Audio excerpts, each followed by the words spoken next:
Hi, it's Mike with Matawan Works, back again with a new video. I hope you enjoy. Today I'm changing it up. I'm going over what I'm seeing as of today, which is July 27th, 2022.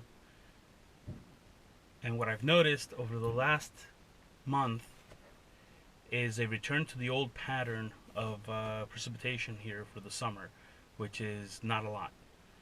The last few years we've had a lot of heavy rain, which has kept all the lawns green, even through the depths and the heat waves of summer. But this year, we really didn't get that much rain in July. And we did get one heat wave, probably almost 10 days long. And now, I can't go through any block that I go through that I don't see dead lawns everywhere. Now, some of these lawns are going to bounce back. We had a thunderstorm 2 days ago, and then yes, last night we got a little bit more rain, but we're getting minimal amounts. I mean, that's about typical for this time of year. We get a thunderstorm at night, um,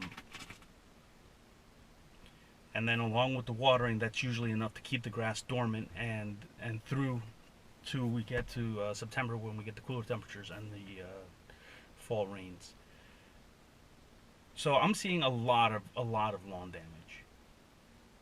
Now, going forward, I was in touch with my seed distributor, and he thinks that things are back to normal as far as his seed supply. Now it's still a little bit more pricey than it used to be, but um, getting seed is not going to be a problem, and it's not going to be outrageously priced. The prices did stabilize somewhat,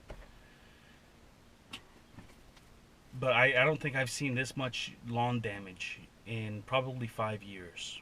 Was the last time I saw this much dead grass everywhere. And it's not just like one lawn, it's not patches. I mean, entire lawns are gone. My lawn is gone. my lawn is gone so bad that I'm not even going to try and reseed my lawn. I'm going to switch over to zoysia grass because I live in a part of New Jersey that used to be part of the Pine Barrens, and it's essentially a sandbar. Um, so I have to water every single day to keep grass green, and that's just not something I feel comfortable doing. So I'm going to switch over to zoysia grass, which is a southern grass. Zoysia grass is the one you see in the winter that turns brown into hay or straw, but it is way more adept at surviving extreme droughts and high temperatures, which is in the part of town where my soil's just not going to retain any moisture. That's kind of my only option. Zoysia grass, anybody in those neighborhoods, and a lot of people, I recommend the zoysia grass just for that reason, because it's very hard to grow a nice lawn when you have soil that is that sandy and dry. So again, I'm making this video just because I see what's coming, and what's coming is going to be a tidal wave of seeding for this fall. Um, and what I'm going to do is I'm going to make a series of videos going forward as far as when the best time to seed is, um, what you should be doing getting ready to seed, when you should start calling your contractors, when you should start calling your landscaper and being like, hey, I need to get on your schedule for the seed. That one I'm going to tell you, and it's probably right about now, because August is around the corner, and really, once you get into September, that's when you get the swell of people just running in and telling, I need new lawn, I need a new lawn. And you want to stay ahead of the curve. That's usually how you get better pricing. That's usually how you get better service, because when people are ahead of the curve, um, the contractors usually have a little more time and patience, and they're not as worn out as they are towards the end of the season. Because when you get to the end, and everybody's like, I want my seed now, now, um, people get jaded, and they're like, okay, whatever. I'm gonna show up when I show up. I'm gonna do what I do when I do it, and they have a little more patience at the beginning, and it's always good to deal with people when the fatigue hasn't set in.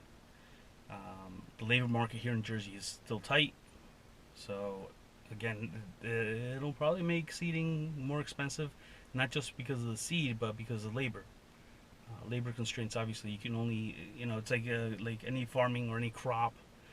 You have X amount of time to do what you can do, and you can only do what you can do with the people that you have. So, um, if you have 10 employees, those 10 employees can probably seed or overseed X amount of customers within that period, and that's going to be it, because you can't just keep stretching the season for seeding out.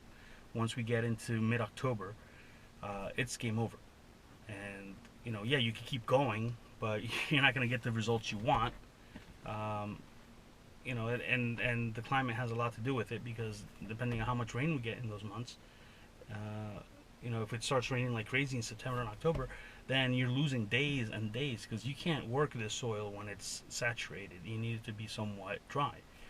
Um, so that's going to restrict the amount of time you can work, and so all these restraints are going to clamp down on how much work can actually be done, and the people are going to be, everybody's going to be in line waiting for this service, but there's only so much of it to go around.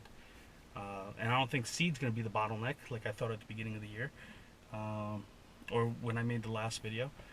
At this point, it might just be labor, and it could be labor and weather conditions that are going to be the big bottleneck as to how much people are going to be paying for their seed. Once again, this is Mike from Mab Landworks. Thank you for watching. See you next time.